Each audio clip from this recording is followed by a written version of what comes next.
सफ़ेद क्षार मृदा को किस नाम से भी जाना जाता है? इसका आंसर है लवणीय मृदा अर्थात सैलिन सॉइल। नेक्स्ट क्वेश्चन है, मूली का एक प्रमुख रोग कौन सा होता है? इसका आंसर है सफ़ेद कीट अर्थात वाइट रस्ट। नेक्स्ट क्वेश्चन है, पशु चारे में न्यूनतम वसा प्रतिशत कितना होता है? आंसर है 2.5%। दुग्ध उत्पादन से जुड़ी ऑपरेशन फ्लड 1 योजना किस दिन प्रारंभ की गई थी? इसका आंसर है 13 जनवरी 1970 को। उल्लेखनीय है कि ऑपरेशन फ्लड 2 योजना 1981 में प्रारंभ की गई थी। नेक्स्ट क्वेश्चन है, कोकून से क्या प्राप्त होता है? इसका आंसर है रेशम। नेक्स्ट क्वेश्चन है, शस्य गहनता की दृष्टि से भारत में कौन सा राज्य अग्रणी है? इसका आंसर है पंजाब। गौरतलब है कि शस्य गहनता का तात्पर्य एक निश्चित क्षेत्र में एक वर्ष में ली जाने वाली फसलों की संख्या है। सरल शब्दों में कहें तो एक वर्ष में एक ही कृषि क्षेत्र पर उगाई जाने वाली फसलों की संख्या शस्य गहनता कहलाती है।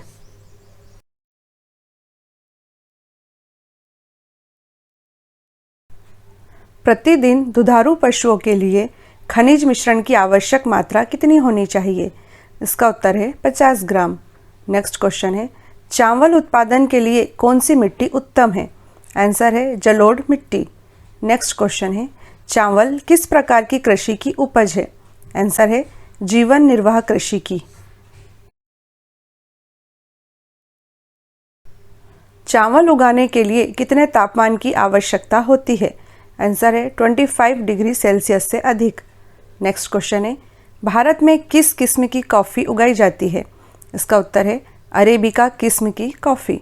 नेक्स्ट क्वेश्चन है, भारत को रबड़, जूट, कपास, तंबाकू में से किस पौधे का मूल स्थान माना जाता है? इसका उत्तर है कपास। भारत के कितने प्रतिशत क्षेत्र पर वर्ष में 2 से अधिक फसलें उगाई जाती हैं? इसका उत्तर है 15% क्षेत्र पर। नेक्स्ट क्वेश्चन है, भारत का नारियल प्रदेश किसे कहा जाता है? उत्तर है केरल को। नेक्स्ट क्वेश्चन है, भारत विश्व का लगभग कितना प्रतिशत कॉफ़ी का उत्पादन करता है? Answer is 4%। भारत की कुल आय में कृषि का योगदान कितने प्रतिशत है? इसका आंसर है 24%। नेक्स्ट क्वेश्चन है, भारत के लोग किस प्रकार की कृषि करते हैं? उत्तर है जीवन निर्वाह कृषि। नेक्स्ट क्वेश्चन है, कहवा फसल की खेती के लिए किस प्रकार की भूमि की आवश्यकता होती है? आंसर है ढालू भूमि।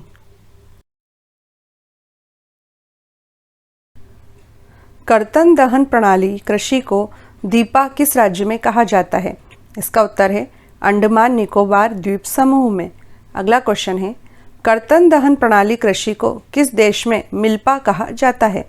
इसका आंसर है मेक्सिको में। नेक्स्ट क्वेश्चन है, समुद्री मछलियों के उत्पादन एवं उपयोग में किस राज्य का स्थान प्रथम है?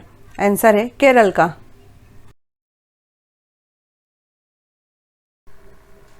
फसल के बोने, बढ़ने और पकने के लिए उपयुक्त मौसम वाला समय क्या कहलाता है? इसका उत्तर है वर्धन काल। नेक्स्ट क्वेश्चन है, खरीफ फसलें किस महीने में काट ली जाती हैं? इसका उत्तर है सितंबर अक्टूबर माह में। नेक्स्ट क्वेश्चन है, प्राचीन काल में कृषि करने की विधि कौन सी थी? उत्तर है स्थानांतरी कृषि।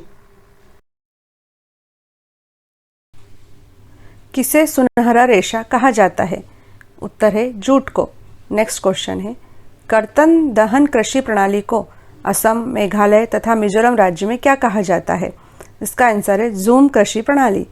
नेक्स्ट क्वेश्चन है, कर्तन दहन प्रणाली कृषि को पामलू किस राज्य में कहा जाता है? उत्तर है मणिपुर में।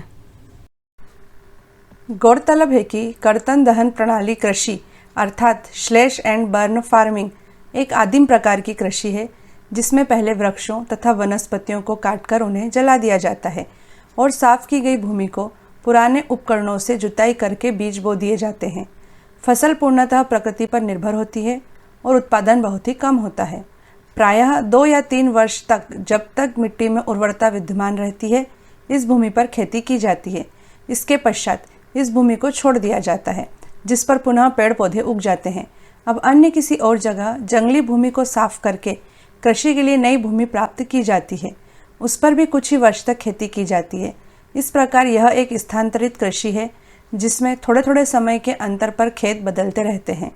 भारत की पूर्वोत्तर पहाड़ियों में आदिम जातियों द्वारा की जाने वाली इस प्रकार की कृषि को झूम कृषि अथवा पामलू कृषि कहते हैं।